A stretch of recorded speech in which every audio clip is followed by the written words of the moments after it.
Good morning everyone. Divine lake আইল্যান্ডে আমাদের second day শুরু হয়ে গিয়েছে। এখন বাজে সকাল 6:29, 6:30টায় ধরা যায়। তো 6:30টার পরিবেশটা হচ্ছে এরকম, চারপাশে কুয়াশায় ঢেকে আছে, আপনারা দেখতে পাচ্ছেন। আর পাখির কলকাকলিতে মুখরিত চারপাশ।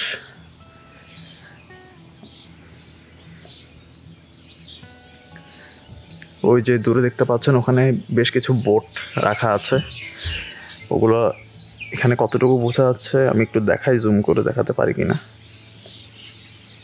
এই যে দেখতে পাচ্ছেন এখানে বোট আছে, আর চারপাশটা কিন্তু একদম কুয়াশায় ঢাকা।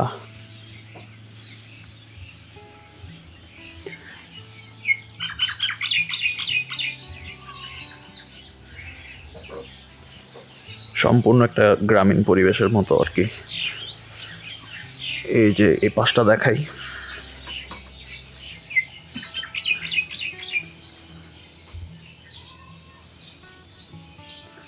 ওই যে দূরে একটা বাড়ির মতো আছে।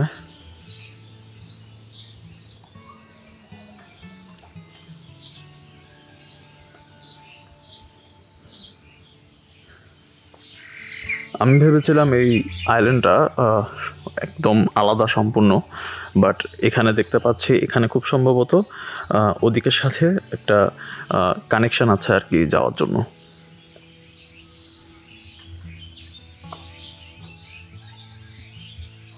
এর মাঝে একটা সমস্যা হয়ে গেছে। সমস্যাটা হচ্ছে রাতের বেলা বাইরের জুতা রাখা ছিল, তো ওখান থেকে বাবার যেটা জুতা ছিল, বাবার জুতা জোড়া চুরি হয়ে গেছে। তো যা রিসোর্টে এখানে যিনি ম্যানেজমেন্টে আছে তাকে বলা লাগবে। তো আপনারা যদি এখানে আসেন, জুতাগুলো ঘুমাবার সময় ভিতরে ঢুকিয়ে নেবেন, তো তাহলে এরকম সিচুয়েশনে একটু পড়তে হবে না আর কি। তো এটা এরকম হতে পারে, কুকুর নিয়ে গেছে, এটাও হতে পারে।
সকালবেলা আমরা আমার বাবা যে জুতাটা খুঁজে পাচ্ছিলাম না, ওটার একটা এখানে ম্যানেজারকে বলার পর এখানে যেটা বললো যে এখানে কুকুরের একটা সমস্যা আছে, কুকুররা নাকি জুতা রাতের বেলা নিয়ে যায়। তো হ্যাঁ, আমার বাবার জুতোটা পাওয়া গেছে এখানে। তার জুতাটা এখানে কুকুরে আধ খাওয়া অবস্থায় ফেলে রেখে চলে গেছে। তো এই কুকুর বাবার কাছ থেকে জুতা দুইটাই নিয়ে গেছে, এবং একটা আধ খাওয়া অবস্থায় ফেলে গেছে, আর একটা কোথায় আমরা জানি না। সো এখানে আসলে এই ব্যাপারটা একটু দেখবেন যাতে জুতাগুলো আপনারা বাইরে না রাখেন আর কি।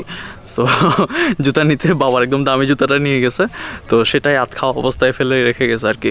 সো আমরা এখন ব্রেকফাস্ট করতে আসছি। ব্রেকফাস্টের পরে আমরা আমাদের রুমটা ছেড়ে দেবো, দেন আমরা বোটে করে রাঙামাটির বিভিন্ন জায়গায় ঘুরতে যাব। ডিভাইন লেক আইল্যান্ড রিসোর্টের ওভারঅল একটা যদি ভার্ডিক্ট আমি দেই তাহলে বলবো যে কোনো কিছুরই ভালো এবং খারাপ দুইটা জিনিসই আছে। আমরা ভালো জিনিসটা বলে তাদেরকে যেমন অ্যাপ্রিসিয়েট করব, তেমনি খারাপ জিনিসটাও বলে তাদেরকে নিজেদের শুধরে নিয়ে ইমপ্রুভ করতে সুযোগ করে দেব। তো ভালো জিনিসগুলো আগে বলি। ভালো জিনিসটা হচ্ছে এখানে পুরোটা হচ্ছে একদম প্রকৃতির সান্নিধ্যে। আপনি যদি নিজে একান্ত কিছু সময় কাটাতে চান বা আপনার প্রিয়জনের সাথে একান্ত কিছু সময় কাটাতে চান, নিভৃতে নির্জনে কোনো সময় কাটাতে চান, তাহলে এই জায়গাটা হচ্ছে আপনাদের জন্য বেস্ট। আর এখানে আসলে রাতের বেলায় আর দিনের বেলাতেও আপনি একটা গ্রামীণ একটা ভাইব পাবেন। যারা শহরের কোলাহলের মধ্যে থাকেন, ওখানে গ্যাঞ্জাম ধুলাবালি থেকে একটু মুক্তি পেতে চান, তারা এখানে এসে খুব রিল্যাক্স মোডে থাকতে পারবেন। আর এখানকার যারা স্টাফ আছে, যারা কাজ করছে, তারাও কিন্তু খুব অমায়িক, তারা যথেষ্ট হেল্পফুল। তাদের এখানে মানুষ কম, কিন্তু তারা এখানে ট্রাই করছে তাদের সম্পূর্ণটা আপনাদেরকে দেওয়ার। ভালো দিক হচ্ছে এগুলা। এবার আসছি খারাপ দিকটাই, যেগুলো তাদের ইমপ্রুভ করা দরকার এবং নিজেদেরকে শুধরে নেওয়া দরকার। প্রথমত হচ্ছে তাদের খাবারের দামটা আমার কাছে হাই মনে হয়েছে। যদিও বা এই আইল্যান্ডটা লোকালয় থেকে বেশ দূরে, এখানে বোটে আসা যাওয়া করতে হয়, বোটে করে 10-15 মিনিটের মতো ডিস্ট্যান্স এখানে। যেহেতু খাবারটা তাদের লোকালয় থেকে নিয়ে এসে এখানে বাজার টাজার করে এখানে এনে আবার রান্নাবান্না করে দিতে হচ্ছে, তো সেই কারণে খাবারের প্রাইসটা এখানে একটু বেশি। দেন সার্ভিসের কথা যদি বলি, এখানে মানুষ একটু কম। মানুষ কম বলতে যারা কাজ করছে তাদের সংখ্যাটা এখানে কম। যদিও বা তারা আমাকে বলেছে যে তাদের নাকি কিছু স্টাফ অসুস্থ আছে, মানে অসুস্থ বা পারিবারিক কিছু সমস্যার কারণে এখন নাই। সো কিন্তু তারপরও আমি বলবো যে যেসব স্টাফ নাই তাদের বদলে অন্য স্টাফ তাদের রাখা দরকার, কারণ এখানে সার্ভিসটা দেখা যাচ্ছে বেশ লেট হয়ে যাচ্ছে, খাবার সার্ভ করতে লেট হয়ে যাচ্ছে। তো দুইটা গেল, একটা গেল খাবারের দাম বেশি, দ্বিতীয়ত হচ্ছে সার্ভিসটা লেট। এবার 3 নম্বরে আসে। 3 নম্বরটা হচ্ছে তাদের ওয়াশরুমটা হচ্ছে একদম ছোট। এটা হচ্ছে জাহাজের যে ওয়াশরুমগুলো থাকে ওগুলোই এটা এখানে বসায় দেওয়া হয়েছে। যদিও বা এখানে কটেজ রুমে এর থেকে বেশি কি ওয়াশরুম দিবে আমার জানা নাই, বাট ওয়াশরুমগুলো ছোট। মানে আপনি যদি একটু স্বাস্থ্য ভালো হয়ে থাকে তাহলে ওখানে নড়াচড়া করতে একটু সমস্যা হয়ে যায়। আর আমরা যখন এখানে চেক ইন করছিলাম, আমাদের নিচেরতলা যে কটেজ, ওটা বাথরুমটা অপরিষ্কার ছিল, যদিও এটা পরে ক্লিন করে দিয়ে গেছে। তো মোট এখানে এই 3টা জিনিস একটু দেখা দরকার। ও সরি, আরেকটা জিনিস বলতে ভুলে গেছি। সকালবেলা যেটা বলছিলাম যে আমার বাবার জুতা পাওয়া যাচ্ছিল না, এখান থেকে পরে আমাদেরকে ম্যানেজমেন্ট থেকে বলছে যে এখানে কুকুররা জুতা চুরি করে মানে জুতাটা অর্ধেক খেয়ে ফেলে। তো আমরা তো ভাবছিলাম হয়তো কোনো চোর টোর ঢুকে চুরি করছে কিনা। তো পরবর্তী এখান থেকে বলা হলো যে কুকুররা এটা করে, এবং আমার বাবার একটা জুতা পাওয়া গেছে, আধ খাওয়া অবস্থায় জুতাটা পাওয়া গেছে। তো আপনারা এখানে আসলে এটা একটু মাইন্ডে রাখবেন যে জুতাটা ঘুমাবার আগে বাসার ভেতরে মানে কটেজের ভেতরে ঢুকিয়ে নেবেন। তো ডিভাইন লেক আইল্যান্ডে আমাদের ভিডিও এতটুকুই ছিল। আমরা এখন ব্রেকফাস্ট করব। ব্রেকফাস্ট করে এখানে আমাদের জন্য বোট আসবে, বাকি যা আছে বোটে করে যা দেখা যায় রাঙামাটির সবগুলো ঘুরে আমরা আমাদের যেটা সেকেন্ড হোটেল আছে যেখানে আমাদের বুকিং করা আছে ওখানে চলে যাব। সো ভিডিও শুরু থেকে শেষ পর্যন্ত সাথে থাকবেন। যদি কোনো অংশে মিস করেন তাহলে কিন্তু অনেক কিছুই মিস করবেন। আর ভিডিওতে আমি যতটুকু তথ্য দেওয়া সম্ভব সবটাই দিয়ে দিব, কত খরচ হচ্ছে না হচ্ছে সব কিছুই দিয়ে দেবো। আপনারা কাইন্ডলি আমার ডেসক্রিপশন বক্সটা একটু চেক করবেন। আর যারা প্রথম ভিডিওটা এখনও দেখেননি তারা প্রথম ভিডিওটা একটু দেখে নেবেন, নাহলে এখানকার সব কিছু কিন্তু বুঝে উঠতে পারবেন না। এখানে কীভাবে আসলাম, সব কিছু কেমন ছিল তা জানতে হলে আপনার থেকে প্রথম ভিডিওটা দেখতে হবে।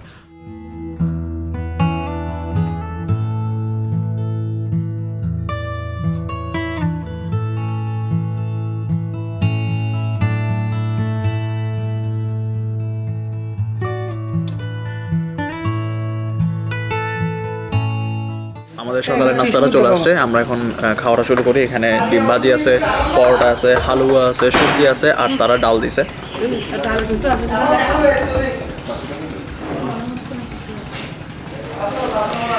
সবজিটা খারাপ না, মোটামুটি ভালো আছে। এবার হালুয়াটা খেয়ে দেখি। হালুয়া এবারে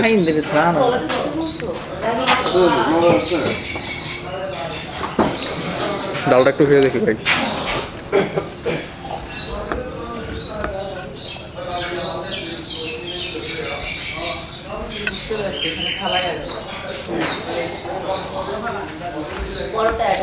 ডালটা ভালো, সবজির থেকে ডালটা বেশ মজা। খাওয়া দাওয়া শেষ করি, এরপর দেখা হবে।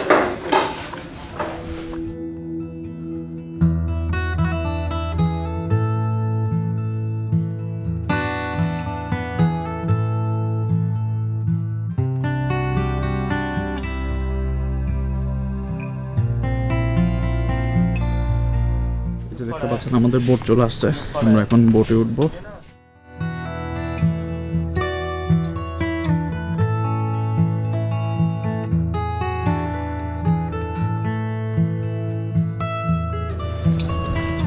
প্রথমে ভুল বলছিলাম, আমি ভাবছিলাম এটা আমাদের বোট, অ্যাকচুয়ালি বোট হচ্ছে আমাদের এটা। ওটা হচ্ছে 15 জনের ক্যাপাসিটি, আর এটাতে আমরা 7 জনের জন্য। তো আমি গিয়ে আমার ব্যাগটা রেখে আসি বোটে।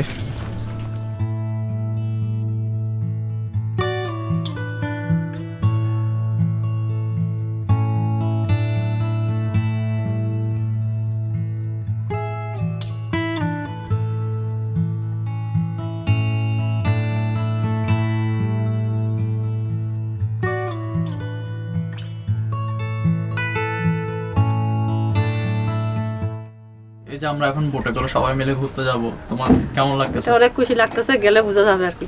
আচ্ছা, এই যে বাবা ঢুকতেছে এখন। ওইটাই সুন্দর, ওইটা সুন্দর ধরে নিয়ে 18 দিন নিয়ে ওই যে কুকুর বাবা স্যান্ডেল নিয়ে গেছে, যার কারণে এখন আমাদের বাসা থেকে আনা এগুলো পরে এখন ঘুরতে হচ্ছে আর কি বাবা থেকে। আমার ব্যাগ তোমার কাছে মা, পিচ্চিটা আসতে শেষ পর্যন্ত তার ফটো তোলা এখনো শেষ হয় না। ফটো শেষ চলে আসো, পারবা তুমি। সোজা আমাদের দিকে তাকাও, নিচে কেন তাকাচ্ছ? হ্যাঁ চলো আসো।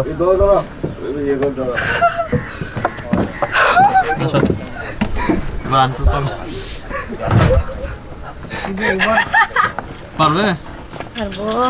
এটা তো ওটা সবাই পা বেশি কাঁপে, যে আমি তো কাঁপতে কাঁপতে, এটা না থাকলে এটা ওই দিন সুন্দর আছে। Good bye. আর সবাই সবাই মিলে একটা গুড নাইট।